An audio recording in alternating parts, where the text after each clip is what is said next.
eza te tokanga misu na mabe tokomona démocratie commencé bien te des poids des mesures na démocratie. Non mon frère ami, que nous puissions redéfinir le sens des combats. Et c'est maintenant qu'on a redéfini le sens des combats. Peuple congolais, en vertu de l'article 5 de la Constitution, l'État moyini nyonso oyo konyokola yo, oyo kolia bien te, oyo komela mai ya mitiopi, oyo kureza te, oyo kotambola na bapolitike ya kwado, c'est-à-dire nzela etoboka ebongi babambaka mettre fois. Or nous avons coltan, cuivre, ta soda azali ayebake to défendre ye, ata mour azali to défendre ye, akokutana oyo aye.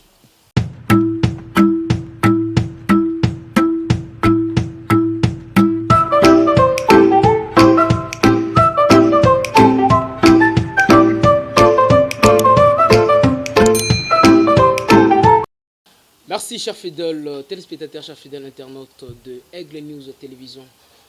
En fait, aujourd'hui, c'est un réel plaisir de vous retrouver encore une fois de plus. Alors, nous allons parler de plusieurs points importants avec notre frère Jean-Déon Badossier Sueli, qui est membre de MLP, du président Franck Diongo. Alors, c'est important qu'on puisse parler sur plusieurs points importants. Est-ce que le départ du président Franck Diongo, parce qu'il ne plie avec les gens de l'UDPS, et donc ensemble, selon plusieurs sources d'informations. Le monsieur qui est là avec nous, il va quand même nous éclaircir sur plusieurs points. Et puis, le 19 décembre 2016, vous connaissez très bien la date historique, l'MLP a perdu plus ou moins 12 membres de sa partie. Alors, et ça qui passe Mingi. Et puis, tout le point, la Congolité, où ils ont bêta. Quel est vraiment tellement ébélé. Et puis à part cela, la lutte continue toujours à l'obi, baouta na balabala, barozon toujours na balabala. Alors si ça ne marche pas, c'est important bah qu'il y a toujours terrain, bah ça la marche pour nous l'accès et baimbo capé ba Congomani. Les Congo ne marche pas. Alors ce sont quand même des points importants que nous allons discuter ensemble avec mon frère Gédéon. Et puis nous allons marteler aussi sur la marche de la Mouka ainsi que la marche de Vision Fachi. Oyo tiko salema mokola lelo oyo ezalaki en tête nango ezalaki Jeko Beya ou azali moko ba acteur principal ya Vision Fachi.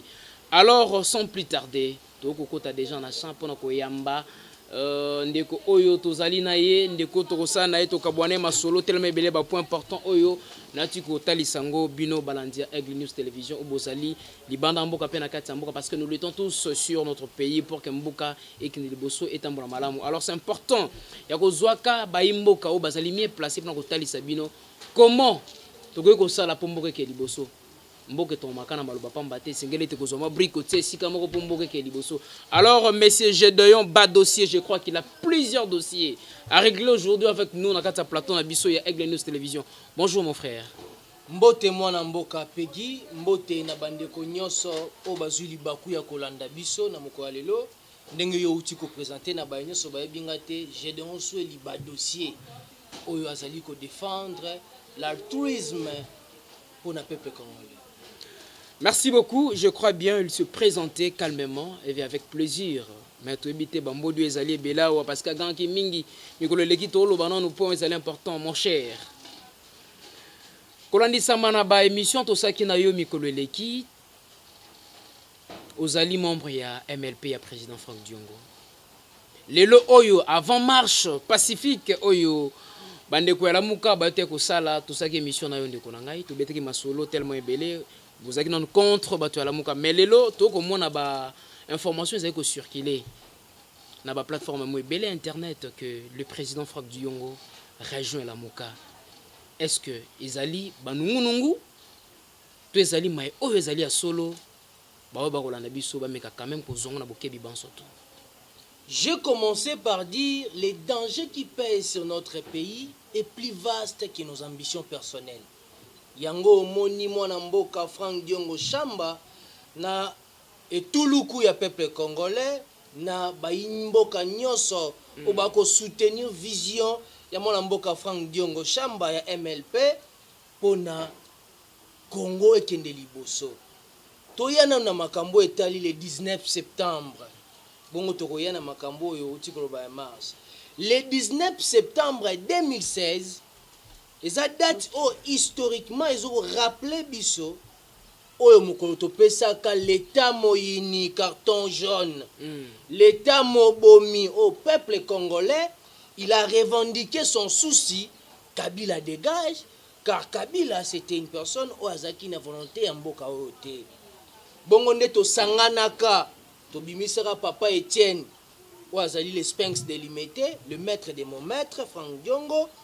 Oyo abimaka le président Fachi Beton. Oyo abimaka président tambola pe toujours ensemble na tokoya na point wana zala calme chama ina pio na monoko. Oyo abimaka président ya rassemblement lokola na ndako po bimisa mutu esengaka préavis ya 3 mois nde topesaka Joseph Kabila préavis na septembre ya 3 mois bongo na décembre topesa e carton rouge akende. D'ailleurs, nous avons dit jour tout sanganaki pour faire voir aux yeux de tout le monde. Makila etangaki et ko kende hasard te bande kona biso bandimaka kokufa pour na Congo za la libérer. Au monde a Frank Diongo na cour de cassation on le que le Congo doit être libéré et Kabila partira et Kabila est parti. Mais l'écartement de Kabila nous empêche pas de voir. Et tu n'as surtout qu'un ami soutien. Et tu n'as surtout mon place marbeza litoloba. L'autre fois na yebisaka yo que MLP parti cher de l'honorable Frank Diongo Chamba. Tozawana te combat gobelet pour être gobé. Tout à fait. Pour dire la vérité, soutenir une personne c'est à dévoler comme dans le baramètre fois. Du côté positif to bimisi, du côté négatif, yango to bimisa. Yango MLP et qu'on éradiquer l'état moïniti souka. Yango esale te boka bwana le président soit na Lolenge Bozaki proche à le président Félix Antoine Tshisekedi Tshilombo. Nous sommes toujours proches na président so eza mabe tolobi. Nous sommes un parti politique. Mais tout le monde va foutre au temps bon internet et circuler que le président ba yambali na monsieur Fayulu. Est-ce que ezali vrai to ezali yakanga yakala. Ba te be sengeli ba yeba ke MLP c'est un parti Oyo ezali na troisième voie. La troisième voie, ça dit, baza na pouvoir te, bazo diriger te, baza na opposition te, mais baza na peuple congolais. Oh, nyonso kolinga anuire peuple congolais, akomona MLP na sima na ye. Akomona Gédéon Soué na base ya Ligue des Jeunes. Ya MLP na sima na ye. Yango moni, moi mboka Frank Diongo lobi, je suis un combattant, je retournerai à la rue. Je suis un combattant, na kobanga liwate. Na MLP tolobaka ete soki na lobi te na kokufa soki na lobi na kokufa malamu na loba na kufa car la vérité n'a pas de béquilles. Peuple congolais dit réalité nyonso ekoleka eza vérité o ebomba maki o boreko étouffé te et bien peuple ayebi c'est ainsi la base. Crois l'honorable Frank Diongo, tout ce que l'honorable Frank Diongo a dit ce n'est pas du mensonge, c'est la vérité. C'est la vérité. Donc à région de la Mouka. À région de la Mouka, tu es à la troisième voie. Le peuple d'abord. Papa Etienne Tshisekedi. Oui. Tangu mabe zalaki na l'état moyini. Abande koloba. Tangu mabe zalaki na époque ya Kabila le père. Abande koloba. Tangu mabe zalaki na Mobutu. Abande koloba. Et Frank Diongo, comme disciple de Papa Etienne Tshisekedi, quand il y a le mal, il faut dire le mal. Il ne faut pas masquer des choses. Donc ma bé nini ya moni na gouvernance ya président Félix Antoine Tshisekedi Tshilombo parce que ma bé pe ezali yo nem to tuna mituna tuna mutuna ngana répondre kasi ma bé pe ezali parce que ma bé yango ezali nini yango mutuna na ngai mwana mboka initiative oyo Frank Diongo azali tellement ba mabe tozali komona ebele ba transport ekobeba ba grève epai dollar eza komata courant ezali bien te peuple congolais akola molili et comme un leader qui a l'altruisme. Il ne travaille pas pour l'intérêt personnel. Car si c'était pour l'intérêt personnel, il n'aurait pas poste.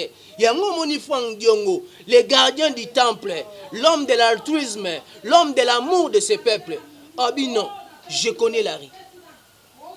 Mais jusque-là, il n'a rien fait. Non, la salle Pelo Monté était là 2 ans passés depuis le pouvoir. Nous étions en train d'observer. Oui. Nous étions en train d'observer au monde qui te combattre l'État Moïni. Tolongoli Kabila, Kabila Longwe.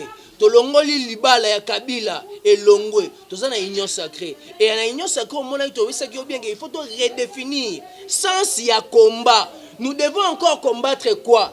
Qu'est-ce qui va et qu'est-ce qui ne va pas? C'est ce qu'on avait fait. Alors jusque là, l'idée combat Nabino peuple congolais comme mon MLP na place moroto wa zekolité pour na maïman sauté ko salama a na République démocratique du Congo mais ga ko talisa biso point fort oyo bino boko lité zanini toko lité pour un changement total toko lité pour la démocratie instauration en démocratie toko lité pour la justice il y a deux poids deux mesures Pambate, destin, pauvres, ça va mourir pour des riches. Oui. Et nous, les MLP, nous ne voulons pas ces choses-là. Nous voulons que l'égalité est à la République démocratique du Congo. Toko lutter pour la sécurité zonga. Toko lutter pour la loterie zonga. Toko lutter pour la maï zonga. Maintenant, sur quelle branche c'est la lutte parce que vos visibilité, c'est ça là où moi je suis en train de marteler vraiment. En termes de l'impact, oui. La loi de l'impact dit ceci. Il faudrait que des actions priment sur des réflexions. Tout à fait. C'est ce que l'MLP maintenant est en train de faire. L'MLP est la machine politique. L'MLP maintenant va faire des actions sur terrain. Quand l'honorable Franck Diongo dit « Je connais la rue », je connais la rue, c'est-à-dire il est né par la rue et il ne va pas abandonner la rue car au sein de la rue, c'est le peuple qui est là, en vertu de l'article 5. Et attention, d'ici là, l'MLP ne va pas accepter l'inacceptable. L'MLP ne va pas accepter l'inacceptable. Merci tellement, mon frère Gédéon.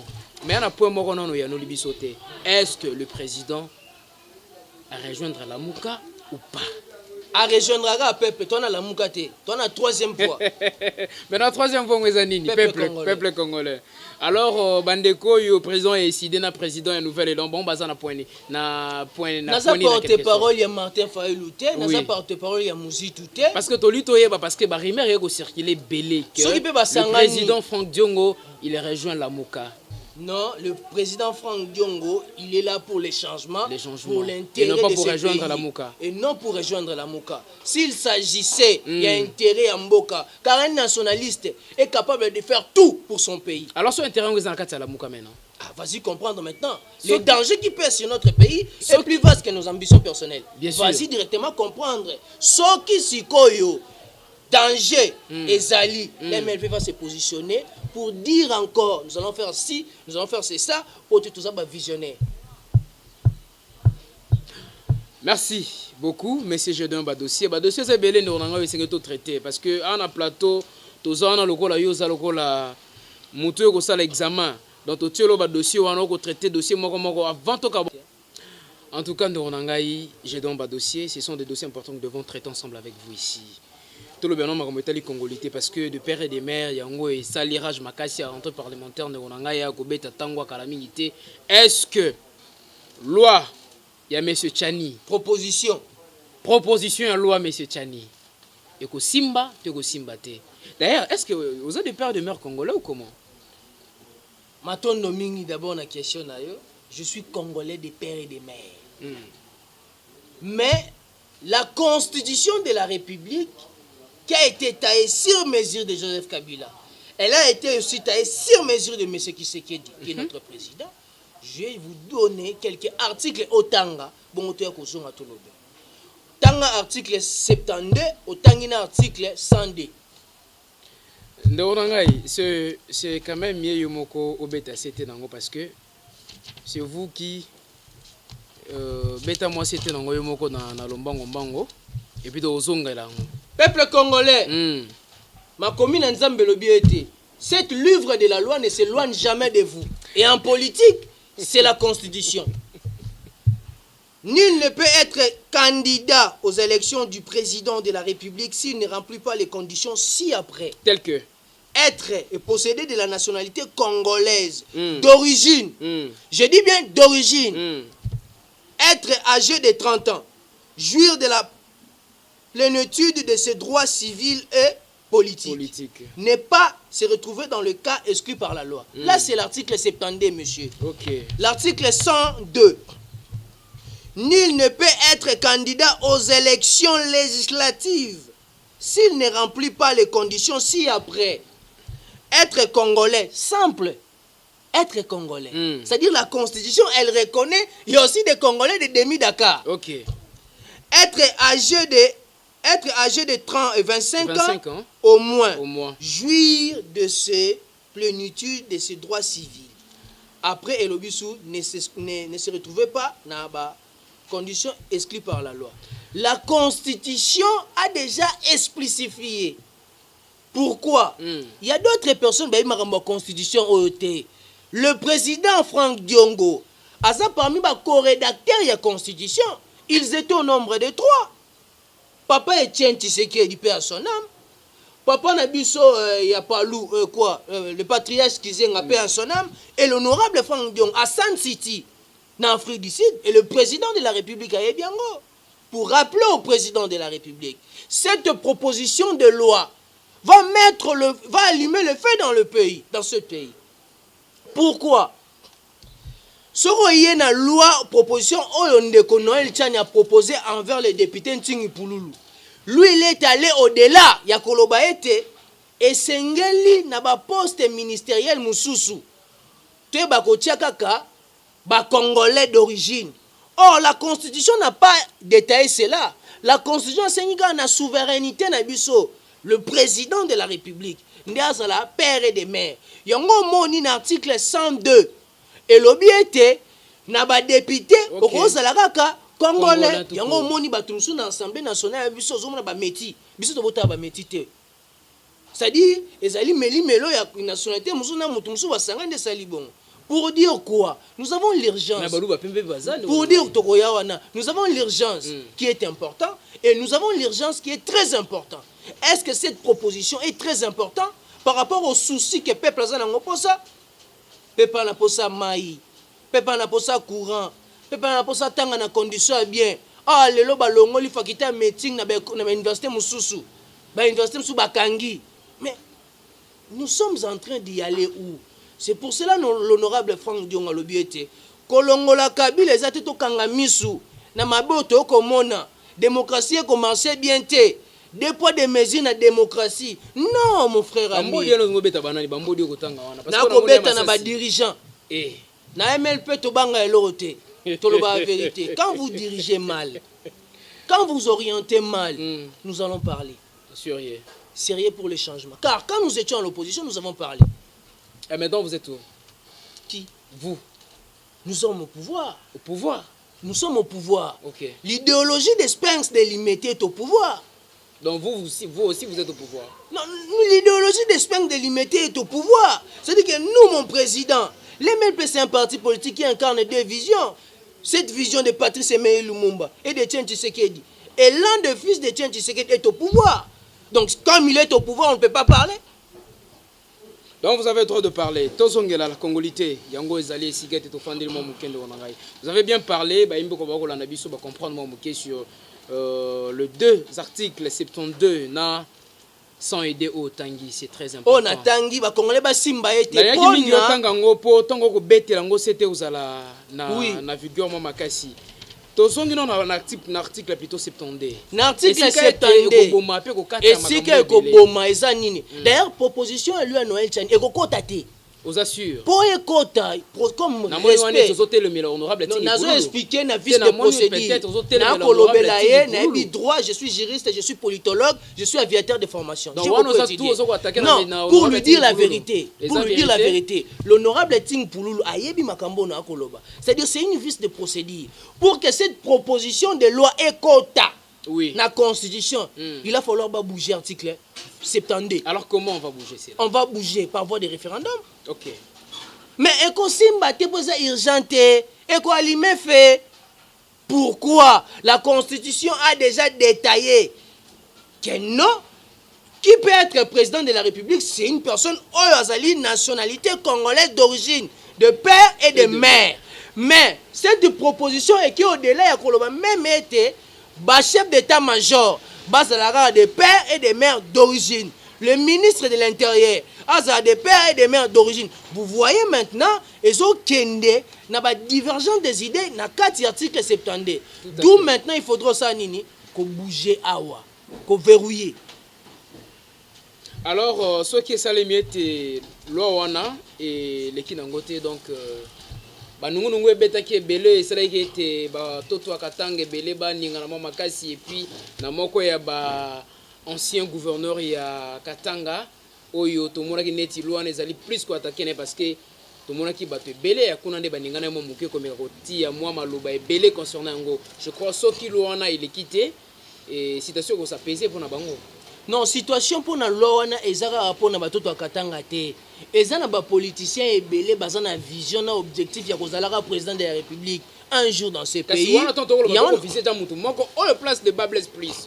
Wana selon yo mais selon ngai je sais et bongi ke mutu nyonso à se retrouver dans la République démocratique du Congo. Même d'autres politiciens ont une double nationalité. Or, la Constitution, il empêche qu'on ait. Donc, nous devons tailler une chose sur mesure de tout le monde pour que l'intérêt national prime au-delà de l'intérêt personnel. Donc, cette loi, eza loi moko ezali loi ya kibondoki. Loi ko allumer fait. Merci beaucoup, je crois, vous avez bel et bien compris, chers fidèles internautes, il y a Aigle News Télévision. Donc, on toujours dans mes dossiers, je crois, dossier moko, vous allez déjà pour Kartango, malem, il a parlé sur la congolité, je crois vous comprendre. On a posé ça désordre, on a posé ça kimia, où est-ce primordial, et c'est ce qui est attaqué, où est-ce primordial, au sursoir, au traité, mais où est-ce important. Le lengue, de quoi tu colobes, en tout cas, Nazali toujours au Kobana élite. Na balabala, na balabala. Au salaba marche, vous avez marché. Et les lots aussi, le pays ne marche pas. Vous allez toujours retourner à la rue pour crier. Haussez votre temps pour que le peuple, la population plutôt, sache que le président Franck Diongo est toujours vivant. Il n'est pas mort. Est-ce que vous êtes prêts et retourner à la rue, crier? Mon Mboka Franck Diongo, la base croit en lui. Êtes-vous sûr? La lutte, je te réponds. La lutte que l'honorable Franck Diongo a fait, et la lutte loyale, lutte à valeur. Il y a un moni peuple congolais, en vertu de l'article 5 de la Constitution, tel que souveraineté Zayabango, basant la confiance au honorable Franck. Vous avez vu le 19 septembre que la base était pleine, encourager, écouter le message de l'honorable Franck Diongo. Nous sommes prêts pour protéger cet emblème. Nous sommes prêts pour que le peuple se retrouve. Nous sommes prêts pour que la démocratie évande dans tous les quatre coins. Nous sommes prêts pour écarter l'État Moïni jusqu'au bout. Nous sommes prêts pour que le Congo et se retrouver dans une constitution. Le Congolais a bénéficié de la ressource, de sous-sol. Est-ce que le Lengue Mboka est au Tambola pour l'instant? Il y a aussi des points négatifs où Sengele était binopé MLP pour marteler sur Yango. Il y a aussi des points négatifs. Tel que quel point où Sengele était en Angaï? Mon Mboka, peuple a liaté, peuple a souffrir. Et la politique, ce n'est pas alléluia, amen. Et la vie, nous ne sommes pas des gobelets pour gober. Mon Mboka, Liboumousso, Kezananzale, yo kakate. Ok. Et même Dieu le Père a commis tout dans le Congo, ils ont une potentialité. Mais comment le peuple souffre, c'est négatif. Mais comment le peuple d'abord a instauré c'est négatif. Nous, les MLP, nous avons lutté pour des valeurs. Nous avons chassé l'État Moïni. Mais qu'est-ce qui ne va pas pour la concrétisation? C'est ça le problème. Les actions sur terrain et salam. Les actions maintenant. Le pays n'évolue pas. Maintenant. Mais vous êtes là toujours caché, en train d'observer, mais en train de parler à chaque temps, à tout moment, le président français. Oui, combien de fois au Benga Kinga, il a bien que je suis en train d'observer. Il va falloir que nous puissions redéfinir le sens des combats. Et c'est maintenant qu'on a redéfini le sens des combats. Peuple congolais, en vertu de l'article 5 de la Constitution, l'État Moïni Nyoso, Oako Nyokolayo, Oako Liabiente, Oako Melamaya Michopi, Oako Rezate, Oako Tambola Naba politique à Kwado, c'est-à-dire Nzela et Toboka, et Bongiba Bambara mettre. Or, nous avons coltan, cuivre, cobalt, diamant, manganèse. Oh, Zaliko se retrouver dans le côté. Prenez-vous en charge. Moi, j'ai dénoncé le dossier. Ensemble avec la Ligue des jeunes de l'MLP, nous sommes là pour mobiliser. Nous serons à la rue avec vous pour revendiquer votre droit. Merci beaucoup. Après, si des gens sont et Kalaté, Bakozananzela, Bakobima, le collabo me semblait Babima. C'est quand alors? La date va être promulguée. Merci. Alors parlons maintenant quelques marches pacifiques aux Écossais de la ville province à Kinshasa. L'autre fois, ils allaient les 15, si je ne me trompe pas, Oyo. Bandeko ya Lamuka, basala qui marche na bango kasi zaki tirame les gars qui makasi mingi. Le président a décidé à quoi qui vraiment comme ça la marche et puis mon copain journaliste na combat patient azala qui vraiment agressé et puis le lot moni bandeko ya vision fachi mais comme ça la marche na bango o ezali ko kama manager ko beya basali marche na bango to meto moni ba dérapage ezali te la police qui wana pendant ko encadrer bango sans problème ti esikete ba ko kende na chute na bango marche na bango bit primordial les ali ko soutenir ban institution et banda qui depuis Pascal ba ko kende ko suka kuna na palais du peuple. Alors on a mais quand ça ma différence pourquoi marche à la Muka ba dérapage à Kiminge ba vie policière ezaki trop mais marche oyo to moni kimia ma muteli na kimia ban surtout. Mais comment peut-on les candidater sur ce point? Mon mboka bien qu'il n'a pas porte-parole na bangote mais ya koyoka makambo lobby. Oui. Moi je suis un politicien, je ne fais pas l'analyse, je donne notre position. Paix sa position. Mon mboka ya koyoka makambo lobby. Ata soda azali. Ay bageto défendre ye. Ata mour azali. Toko défendre ye. Akokutana oya ye. Je suis de l'MLP. Beaucoup fait là 12 personnes. Oui, parce que nous avons accepté. Nous à l'MLP, la mort, c'est rien. Mais vivre vaincu sur la terre sans la gloire, sans la paix, c'est mourir deux fois. Mais pour Nakoloba Makambo est à l'image. La constitution de la République, si elle était une femme, Makoufo n'a pas viol.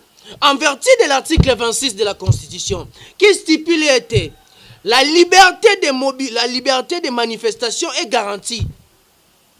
Tout à fait. La liberté de manifestation est garantie. C'est-à-dire tout individu, dans la République démocratique du Congo, a le droit de manifester, a le droit de tambola. Et bongo, dans l'alinéa D, toute manifestation sur les voies publiques ou en pleine l'air exposée, vous devez écrire à l'autorité provinciale. Et qui est l'autorité provinciale? C'est Gentini Ngobila. Je ne pense pas que la Mouka va violer des procédures. La Mouka avait écrit à Gentini Ngobila. Et Gentini Ngobila ne veut pas la paix. Gentini Ngobila ne veut pas le changement. Il a intercalé.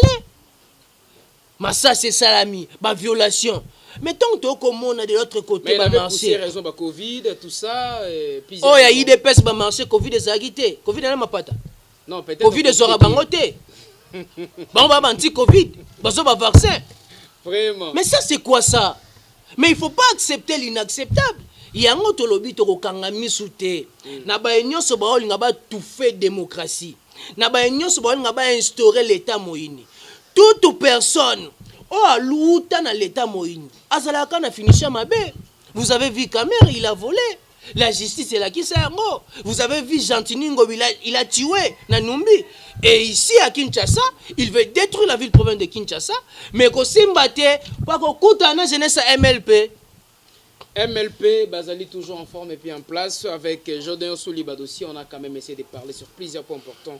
Mais on a votre ordre de message par rapport à descente Nabino au MLP déjà préparé parce que je crois que vous avez beaucoup côté, vous avez côté, vous avez Koyoka.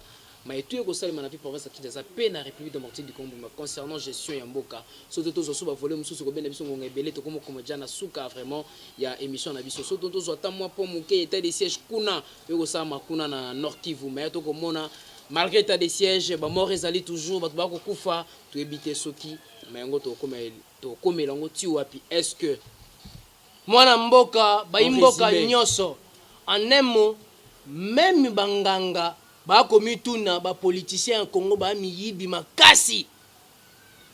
C'est pour dire quoi? Tout ce monde a ba détournement des fonds. Tout le monde a ba dépassement budgétaire. Ba ko kamwa.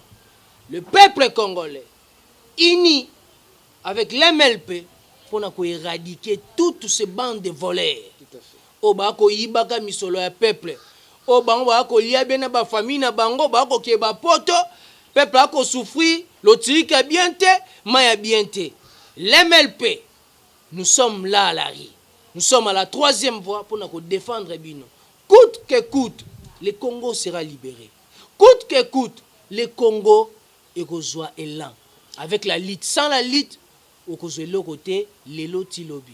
Merci beaucoup. Bayebaka mayela ko tout topé bazoko mayela okati balene bandeli to ebite soki MLP bazoko déjà mayela okata e balene bandeli to te kasi poto moni na katikati babandi jako zinda pe balingete bazonga ne bandeli. Te tolobaka déjà bandeli, tolobaka déjà bandeli. Peuple congolais to sabino de ane bandeli kie, to soutenir na dévolé. So to moni mabe to koloba. Mabe to moni to koloba. To ko kanga munoko te. To za popote ba gobara biso pour votre intérêt, yango moni to le canamet photo loba ete Congo zobe la malaria à 50 plus. Ils ont senga ba traiter avec vous. Merci en tout cas, j'ai dans ma dossier Zalaka Buena plateau avec lui. Merci toko ki tapé to chité to komi déjà na suka ya émission na biso mekasi zelo ko lande ko bamena mu Congo bako katsa mai. Muto batela mu Congo ko ganga tena nyati ngolo. Esi lo salima. Yango toko mona awa na mboka na biso muto ba memina mu Congo. Baokata na mai me mutu amemie ede mutu singala anyata ngolo me yani atingolo te mutu batena mu Congo ba nani ba memie na mu Congo nani atingolo nani ba memie na mu Congo ngana bino je crois tout mon abédition zel koya merci chers fidèles téléspectateurs et internautes il y a Aigle News Télévision au na rabiso à chaque temps à tout moment depuis ça que bino nous sommes là pour vous informer côté c'est nos réalité tout au sein de la République démocratique du Congo na sima caméra croyance muyenge merci pour l'assurance oyo meki ko sala biso cadrage pe kitoko merci na Sindangari Atanamana Wazali Cordon, il y a Aigle News Télévision et l'on a monsieur Héritier. Et puis je salue encore Myrnan de passage et monsieur Ben, monsieur Dario Kouchaponabino, chaîne Ekotambola Kitoko. Abonnez-vous massivement et puis n'oubliez pas surtout de s'abonner à chaque temps, tout moment pour être beaux nouvelles. Surtout il y a Aigle News Télévision. Je crois Souzy Onembo. Depuis la France, Aristote Mbako, vous aurez toujours Wana Branché, Pescotier, Torotes, toujours Bassango. Et puis, pour chiter les Lombé, les Blaise, le millionnaire en kilote, Kouchaponayo. Merci Togo, c'est là toujours vu la promesse. C'est une dette. Bissoba Aigle, tout ça, on a toujours pour nous vigiler, mais tout est comme ça, dans la ville de Provence à Kinshasa. Pourquoi pas? La étendue la République démocratique du Congo Mobimba. J'ai d'ailleurs souhaité Badosi Ozaki, invité à Bissou Mokolo Loyo, Tokabouanaye, à la titre drapeau. Yamboko et l'axe emblème. Est-ce que Mbokango, Tokotambola, Tokotambola te. Topesi Malobate, mais Castolobi Nengal Mitomouna.